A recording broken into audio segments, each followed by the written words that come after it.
सुप्रभात मित्रों, चलिए शुरुआत करता हूं आज की बोर्ड कक्षा। और आज एक नया चैप्टर स्टार्ट कर रहा हूं जिसका नाम है वर्णमाला।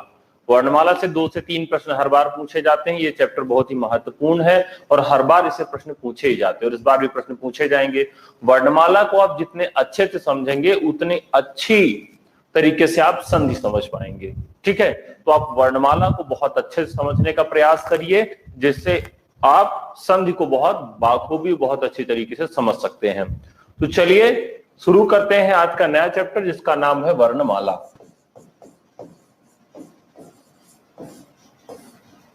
वर्णमाला, ठीक है।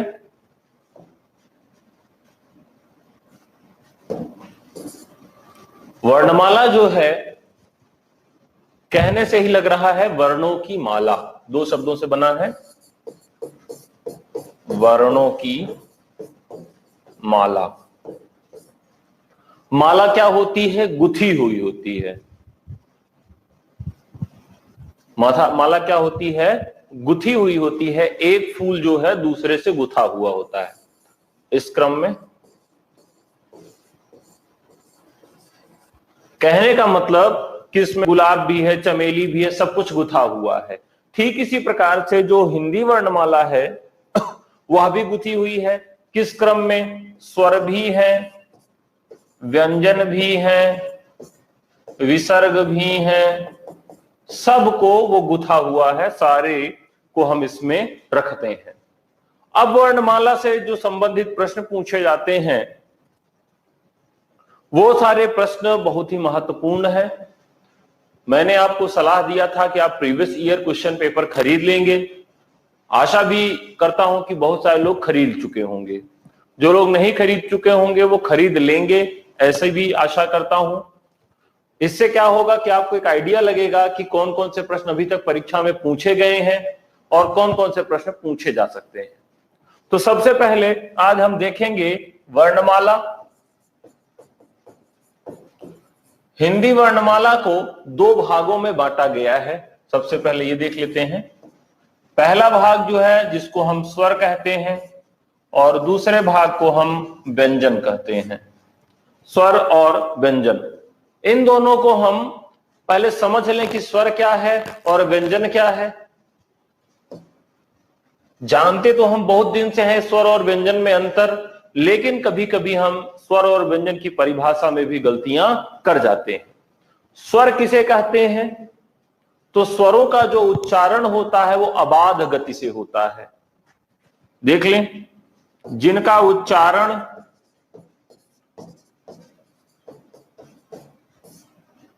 बाधा रहित हो,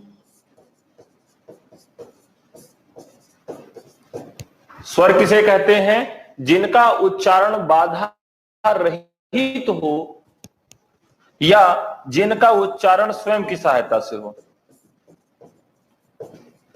जिनका उच्चारण स्वयं की सहायता से हो, जिनका उच्चारण बाधा रहित हो और जिनका उच्चारण स्वयं की सहायता से हो, वो क्या कहलाते हैं?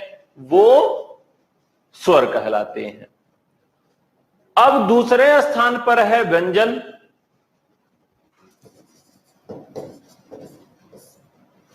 अब ये प्रश्न उठता है कि व्यंजन किसे कहते हैं? तो व्यंजन के लिए आप ये जानिए कि जो स्वयं के सहायता से उच्चरित नहीं होते हैं, स्वयं की सहायता से उच्चरित नहीं होते हैं या जो स्वरों की सहायता से उच्चरित होते हैं उनको भी हम व्यंजन कहते हैं। और जिनके उच्चारण में स्वरों की बाधा आती है उनको भी हम क्या कहते हैं? व्यंजन कहते हैं। स्वरों, अब आप देख लीजिए, जो व्यंजन है इनके लिए हमको क्या आवश्यक है कि इसमें स्वरों की बाधा आ जाती है जब भी आप उच्चारण करते हैं। जैसे आप एक स्वर और एक व्यंजन का उच्चारण करके देखिए। मान लीजिए आपने स्वर का उच्चारण किया आ, ई, ओ, तो प्राणवायु मतलब श्वास, मैं बार बार वर्णमाला पढ़ाते समय प्राणवायु का प्रयोग करूंगा तो प्राणवायु शब्द का मतलब होता है श्वास या हवा। कोई भी वर्ण बोलते हैं तो ऐसा नहीं कि आपके मुख से हवा या प्राणवायु या श्वास न निकले, हर स्थिति में प्राणवायु, श्वास और हवा आपके मुंह से निकलती है। ठीक है, तो अब ये दोनों चीजें आप ध्यान में रखिए कि प्राणवायु, श्वास या हवा जो आपके मुंह से निकलती है उसको हम बार बार प्राणवायु के नाम से कहेंगे, और भाषा विज्ञान और व्याकरण की भाषा में उसको प्राणवायु के नाम से ही जाना जाता है, प्राणवायु। तो जब हम स्वरों का उच्चारण करते हैं तो हमारी जो प्राणवायु निकलती है उसमें क्या होता है, कोई भी बाधा नहीं होती, कोई भी रोक टोक नहीं होती है। जैसे सीधा आपने मुंह खोला और प्राणवायु बाहर, ई सीधा बाहर, ऊ कोई भी रुकावट नहीं, कोई भी बाधा नहीं। जबकि आप किसी व्यंजन का उच्चारण करके देखिए, क, जैसे आपने क कहा अ, इस तरीके से रुकावट आई, ख, ग, घ, अंग, कुछ भी आप बोलेंगे, कोई भी व्यंजन का उच्चारण आप करेंगे थोड़ी सी रुकावट होगी, लेकिन स्वरों के उच्चारण में कोई भी रुकावट नहीं होती। अब प्रश्न ये उठता है कि स्वर कितने प्रकार के होते हैं और व्यंजन कितने प्रकार के होते हैं। अगर वीडियो नहीं चल रहा तो घबराना नहीं, आप सबको बफरिंग हो रही है तो आप सबको मिल जाएगा रिकॉर्डेड। वैसे चल रहा है, थोड़ी देर के लिए हो सकता है कि फ्लक्चुएट किया हो, कोई कॉल कर रहे हैं बार बार तो उनको ऐसा नहीं करना चाहिए, अन्यथा उनको ब्लॉक कर दिया जाएगा और इससे फायदा उनको ये मिलेगा कि वो हमेशा के लिए ब्लॉक कर दिए जाएंगे। चलिए, तो अब यहां पर हम स्वरों को देख लेते हैं। स्वर कहते किसको हैं और स्वरों को कितने भागों में बांटा गया है। तो स्वर को हमने 3 भागों में विभाजित किया है, 3 भागों में। महर्षि पाणिनि ने भी यही कहा है कि जैसे मुर्गा बांग देता है, मुर्गा बांग जो देता है, ठीक उसी प्रकार से स्वरों का भी विभाजन है। वो कहते हैं वांग कालो इव कालः उकालो अध्रस्व दीर्घ प्लुतः। वो कहते हैं उकालो अध्रस्व दीर्घ प्लुतः। किसी भी वर्ण को आप ह्रस्व, दीर्घ और प्लुत करके बोल सकते हैं।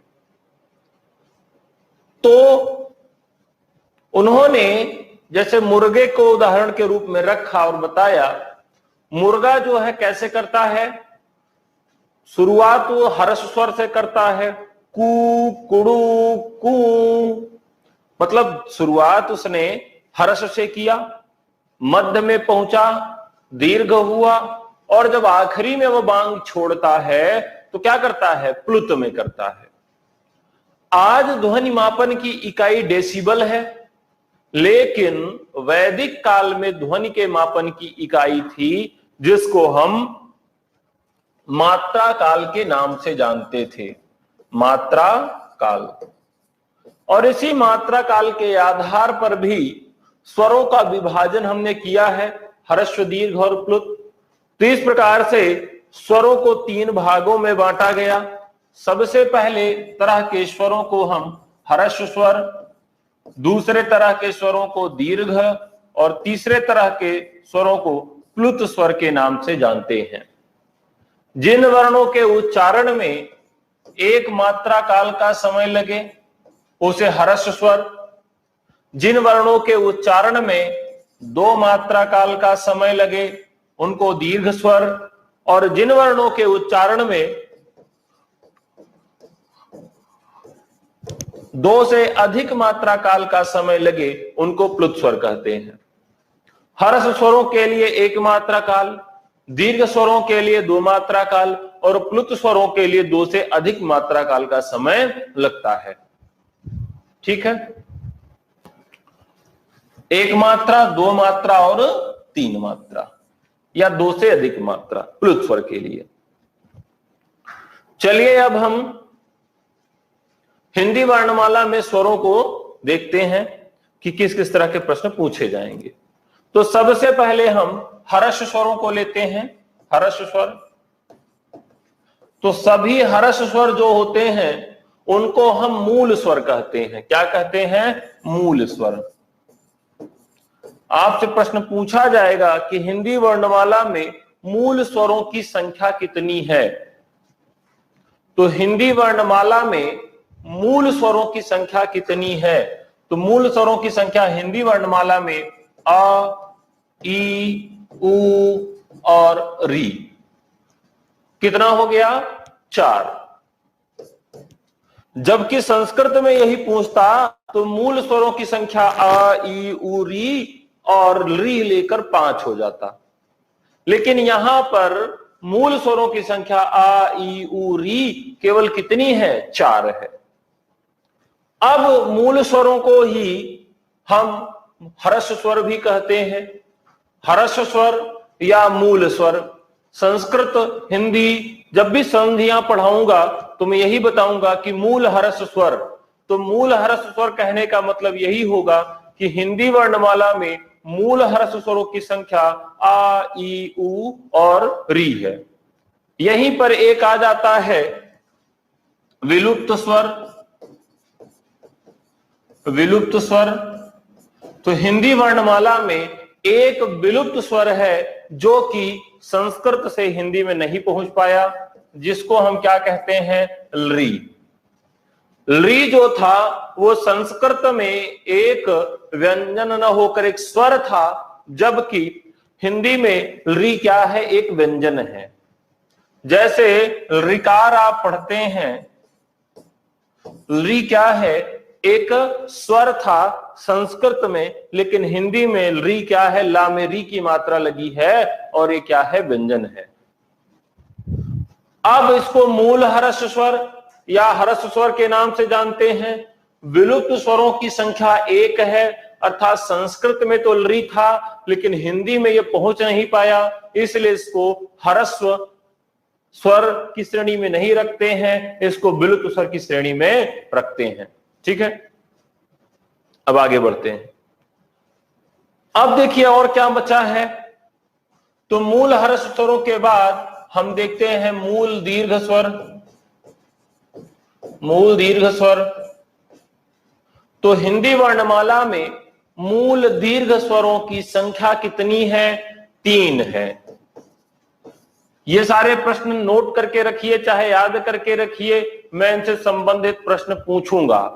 ठीक है, तो हिंदी वर्णमाला में मूल दीर्घ स्वरों की संख्या कितनी है? 3 है। दीर्घ अ, दीर्घ ई और दीर्घ उ।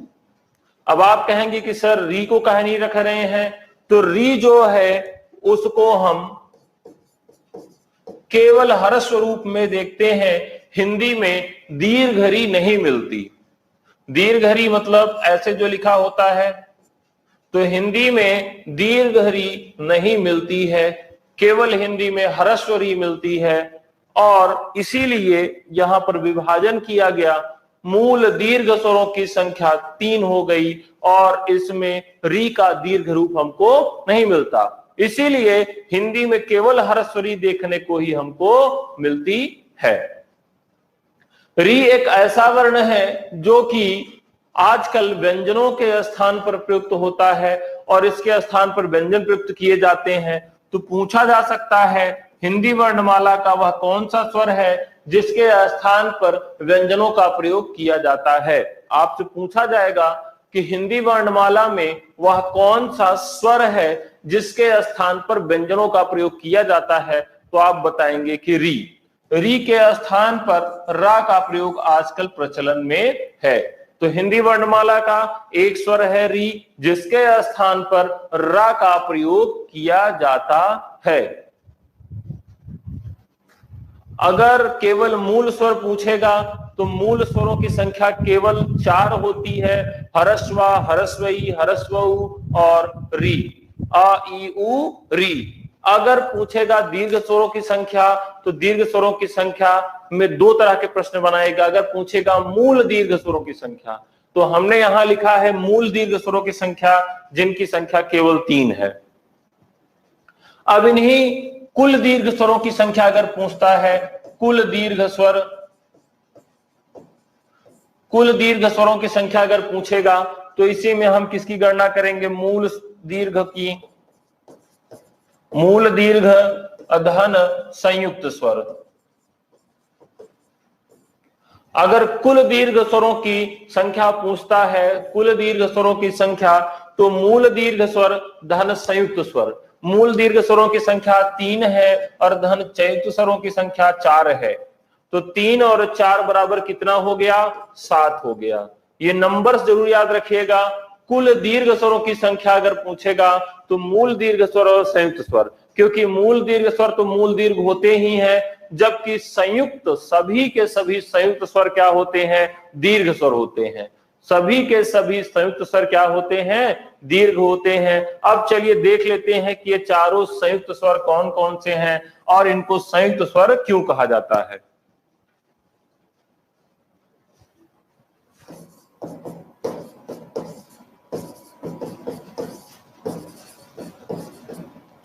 ए, ऐ, ओ, औ, ये 4 संयुक्त स्वर हैं और इनको संयुक्त स्वर क्यों कहा जाता है?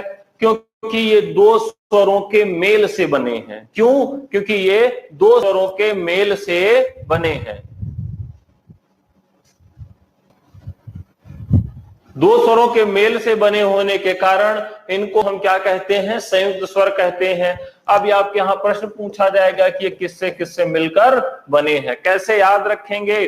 जैसे आपके यहाँ गांवों में और संस्कृत में या वैदिक संस्कृत में ऐ और औ का उच्चारण कैसे किया जाता था? ऐ का उच्चारण किया जाता है जैसे पई, ऐ किया जाता है, ऐ किया जाता है, और औ का उच्चारण आउ किया जाता है, औ। औरत, पैसा, इस तरह से उच्चारण किया जाता है। तो यही से हम समझ लेते हैं क्या कि जो अ है वो आ और ई से मिलकर बना है, औ और ऊ से मिलकर बना है। लेकिन ये एक संभावना है, देखते हैं किससे किससे मिलकर बना है।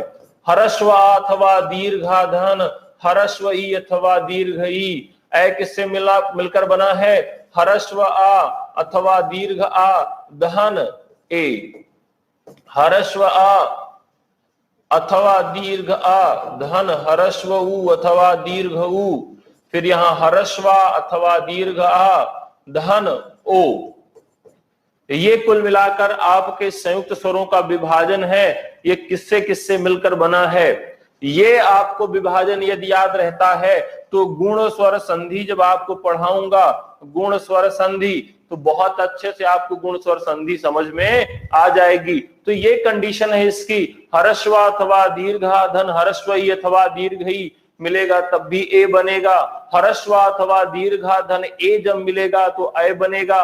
हरस्व अथवा दीर्घाधन हरस्व उ अथवा दीर्घ उ मिलेगा तो ओ बनेगा, और हरस्व अथवा दीर्घा धन ओ मिलेगा तो आपका औ बनेगा। यहां तक किसी को कोई समस्या हो, जितना अभी तक मैंने पढ़ाया, तो वो पूछ सकते हैं।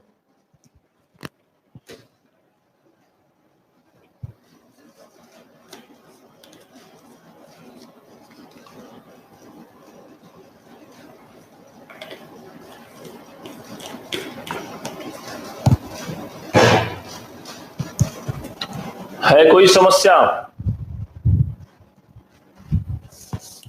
नहीं। चलिए, तो यहां तक आप लोगों ने देखा कि हमारे स्वरों की संख्या कितनी हो गई? 11 हो गई। आपसे पूछेगा हिंदी वर्णमाला में स्वरों की संख्या, तो आप कहेंगे 11। अब आपसे चाहे वो तमंचा सटा के पूछे, चाहे बंदूक की नोक के दम पर पूछे, चाकू घोंप कर पूछे, मंगल ग्रह में पूछे, कहीं भी पूछे, कैसे भी पूछे, हर हाल में जवाब एक ही होगा कि हिंदी वर्णमाला में स्वरों की संख्या 11 है। मरते दम तक नहीं भूलेंगे और आखिरी तक यही कहेंगे कि हिंदी वर्णमाला में स्वरों की संख्या 11 है। किसी भी तरह का प्रश्न पूछा जाए, कभी भी भूल कर 13 मत कहिएगा, नहीं ठीक नहीं होगा, देख लेंगे। अब ये देखिए बाकी क्या बचता है हिंदी वर्णमाला में, दो जो बच रहे हैं उनको अयोगवाह कहा जाता है। क्या कहा जाता है? अयोगवाह। अयोगवाह का मतलब क्या होता है? आधन योग। क्या होता है? आधन योग। आधन योग। बहुत सारे लोग लिख रहे हैं सर कहीं कहीं 13 देखने को मिलता है, कहीं 15 देखने को मिल जाए, 17 देखने को मिल जाए, 19 देखने को मिल जाए, तो क्या किया जा सकता है? मैं जितना बता रहा हूं उतना याद करके रखिए, यही परीक्षा में पूछा जाएगा। यही सार्वभौमिक सत्य है कि हिंदी वर्णमाला में स्वरों की संख्या होती है 11। फालतू की किताबें पढ़ना बंद कर दीजिए और साथ ही साथ ऑथेंटिक किताबों को पढ़िए। मार्केट से ली हुई गाइडों को गंगा जी में प्रवाहित कर दीजिए, नहीं तो आपके 1-2 नंबर वो खराब कर देंगी। तो हमेशा पढ़िए, तो मानक किताबें पढ़िए, ऑथेंटिक किताबें पढ़िए, सर्टिफाइड किताबें पढ़िए, जिन किताबों को आप न्यायालय के सामने भी प्रस्तुत कर सकें। इसीलिए इस तरह की किताबों को मत पढ़िए, नहीं आपके भविष्य के साथ वो खिलवाड़ कर सकती हैं। तो यहां पर है अयोगवाह किसको कहते हैं? अयोग अर्थात जिसका योग किसी के साथ नहीं हो पाया, जिसका गठबंधन किसी के साथ नहीं हो पाया। ये जो अयोगवाह है, ये कहे कि हम स्वरों के पास सबसे पहले गए, उन्होंने कहा भैया अपने साथ मुझे रख लीजिए, गठबंधन कर लीजिए। कुछ लोगों ने कहा नहीं भाई, स्वरों ने कहा नहीं नहीं नहीं, चलो चलो। अब ये व्यंजनों के पास गए, व्यंजनों से उन्होंने कहा कि भैया गठबंधन कर लीजिए, योग कर लीजिए, अपने साथ रख लीजिए। व्यंजनों ने भी कहा नहीं नहीं, चलिए चलिए, नहीं हो पाएगा। अब ये बेचारे कहे कि ठीक है हम अपनी अलग पार्टी बना लेंगे, और उन्होंने कहा कि हम एक नई पार्टी बनाएंगे, ना तो हम स्वरों में जाएंगे ना तो व्यंजनों में जाएंगे, हम अयोगवाह कहलाएंगे। अब अयोगवाह कहलाएंगे तो उनको 2 नाम दे दिया गया, एक का अंग और दूसरे को अह। तो 2 नए बने, अंग और अह। यहां से पूछा जाता है अंग का उच्चारण कैसे होता है और अह का उच्चारण कैसे होता है? अंग का उच्चारण और अह का उच्चारण। तो अंग का उच्चारण जो होता है आधे माँ के जैसे होता है। कैसे होता है? आधे माँ के जैसे। और अह का उच्चारण आधे ह के जैसे होता है। ये बहुत अच्छे से याद रखिएगा, कई बार पूछा जा चुका है। अंग का उच्चारण आधे माँ के जैसे होता है और अह का उच्चारण आधे ह के जैसे होता है। और इनको हम किस नाम से जानते हैं? अयोगवाह के नाम से जानते हैं। क्यों? क्योंकि इनका योग जो है न तो स्वरों के साथ हो पाया और ना ही व्यंजनों के साथ हो पाया। क्लियर है? अब देखिए जिह्वा के आधार पर स्वरों का विभाजन। इसके पहले स्वरों से एक प्रश्न और पूछा जाता है। हिंदी स्वरों में आगत स्वर पूछा जाएगा कि आगत स्वर कौन सा है? आगत का मतलब आया हुआ, आया हुआ मतलब मेहमान, मेहमान मतलब दूसरी भाषा से। तो हिंदी वर्णमाला में एक स्वर ऐसा है जो दूसरे भाषा से आया है, इसीलिए इसको आगत स्वर कहते हैं, मेहमान स्वर कहते हैं, और उसकी संख्या है 1। और इसका प्रयोग कैसे किया जाता है? जैसे आप प्रयोग करिए डॉक्टर, कैसे करेंगे? डॉक्टर। यहां पर देखिए ये जो चंद्र लगा हुआ है इसको हम क्या कहते हैं? फारसी स्वर कहते हैं। और ये डॉक्टर, हॉस्पिटल, इस तरीके के जो शब्द हैं, हॉट जो शब्द है, जैसे आप थोड़ी सी गलती कर दीजिए, आप लिखते हैं हॉट और आप लिख दीजिए हार्ट। इन दोनों में अंतर है। जो पहला लिखा गया है हॉट, इसका मतलब होता है गर्म, और दूसरा जो लिखा गया है हार्ट, इसका मतलब होता है बाजार। तो थोड़े से गलती के साथ भी आप शब्दों से खिलवाड़ कर सकते हैं। आपने हॉट को हार्ट कह दिया तो भाई गड़बड़ हो गया। कहे आप बहुत हॉट लग रहे हैं, तो हॉट लग रहे हैं मतलब हॉट न कह के आप बहुत हाट लग रहे हैं, मतलब आप बहुत बाजार लग रहे हैं, और हॉट मतलब आप हॉट लग रहे हैं।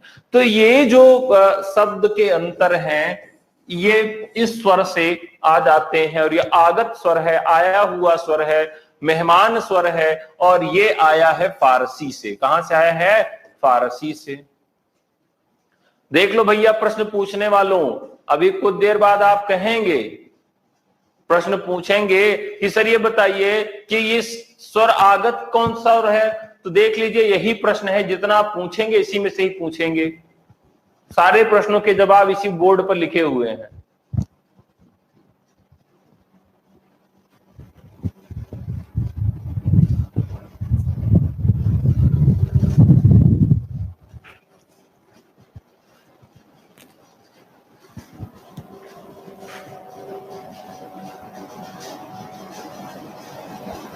ठीक है, बढ़िया। तो कोई मित्र पूछ रहे हैं कि चंद्रबिंदी वाला भी तो आगत स्वर है। समझिए, यहां पर ये है और इस चंद्रबिंदी में ये, तो ये भारतीय है। ये क्या है? भारतीय है ये। और ये क्या है? फारसी है। इन दोनों को मिलाकर एक नया स्वर बना दिया गया। ये स्वर किसी भाषा में नहीं है, ये हिंदी का ही है, क्योंकि इसको हिंदी वालों ने खुद बना दिया है। ये स्वर कहीं बाहर का नहीं है। ये स्वर ये आपके फारसी का है और ये बिंदी आपकी हिंदी की है। दोनों को मिला के बना दिया गया, ये बाहर से नहीं आई है।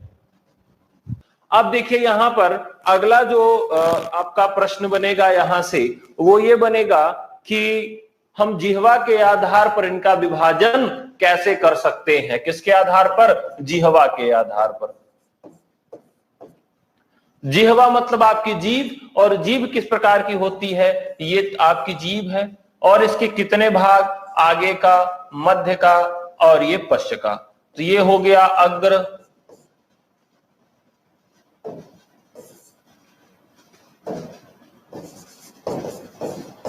अग्र,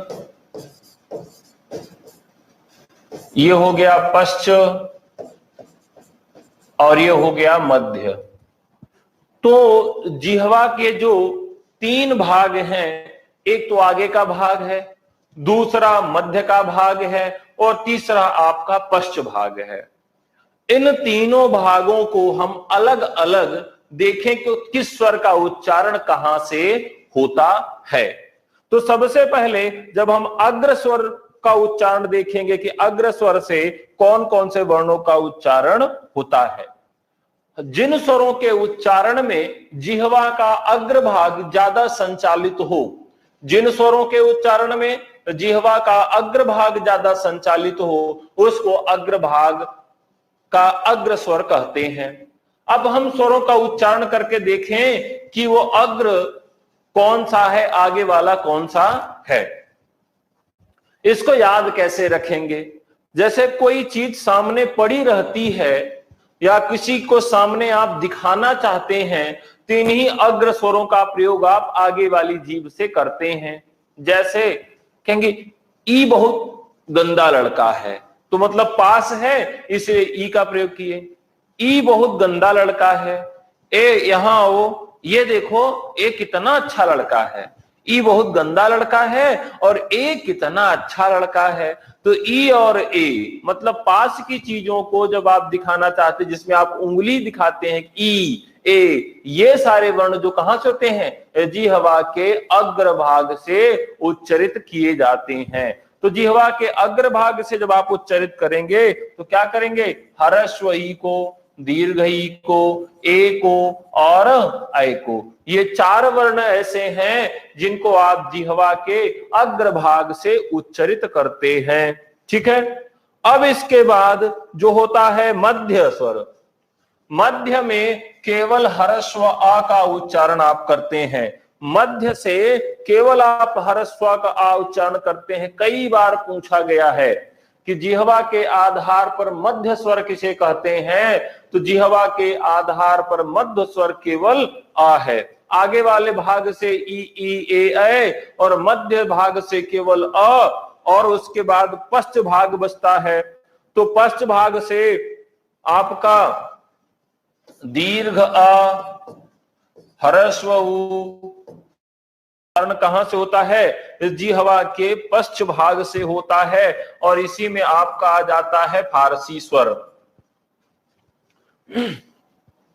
समझ लीजिए, अग्र स्वर ई ए जब आप किसी चीज को पास में रहता कहते हैं ई लड़का बहुत गंदा है, ए बहुत अच्छा है, तो ई और ए अग्र स्वर, मध्य स्वर केवल आ होता है और बचते हैं जितने भी स्वर वो आ जाते हैं पश्च स्वर में। पश्च स्वर में दीर्घ आ, ह्रस्व उ, दीर्घ उ, ओ, औ और फारसी स्वर। तो इतने स्वरों को आपने देखा, अग्र स्वर, मध्य स्वर, पश्च स्वर, जिह्वा के आधार पर स्वरों का वर्गीकरण। ठीक है, अब क्लियर नहीं होगा तो कब होगा भैया? तो ये हो गया, हमने देखा इस आधार पर। अब कल हम लोग चर्चा करेंगे मुंह किस मात्रा में खुलता और बंद होता है। मुंह किस मात्रा में खुलता और बंद होता है। मुंह कम खुलता है, मुंह ज्यादा खुलता है, मुंह बहुत कम खुलता है, मुंह बहुत ज्यादा खुलता है। कहते हैं ना इसका मुंह बहुत खुलता है। तो देखते हैं किस स्वर को बोलने में कौन सा मुंह ज्यादा खुलता है। तो आप सब जाइए और आज जितने स्वर हैं सबका उच्चारण करके देखिए कि किसके उच्चारण में आपका मुंह ज्यादा खुलता है और किसके उच्चारण में आपका मुख कम खुलता है। ठीक है, आप तुरंत जाकर देखिए। अरे यार देख लो, ये लिखा है कि नहीं? आप लोग पता नहीं किस दुनिया में रहते हैं। बगल बगल दरअसल यही होता है, कंसंट्रेशन नहीं रहता है और वही बाद में क्वेश्चन आप पूछते हैं। देखिए मैंने लिखा है ह्रस्व, मध्य में दीर्घा, ह्रस्व दीर्घ ओ, औ और फारसी स्वर ये पश्च स्वर है। अब कुछ लोग पूछ रहे हैं सर कहां है? अच्छा, प्लुत स्वर छूट गया, बढ़िया। तो प्लुत स्वर भी बता देता हूं।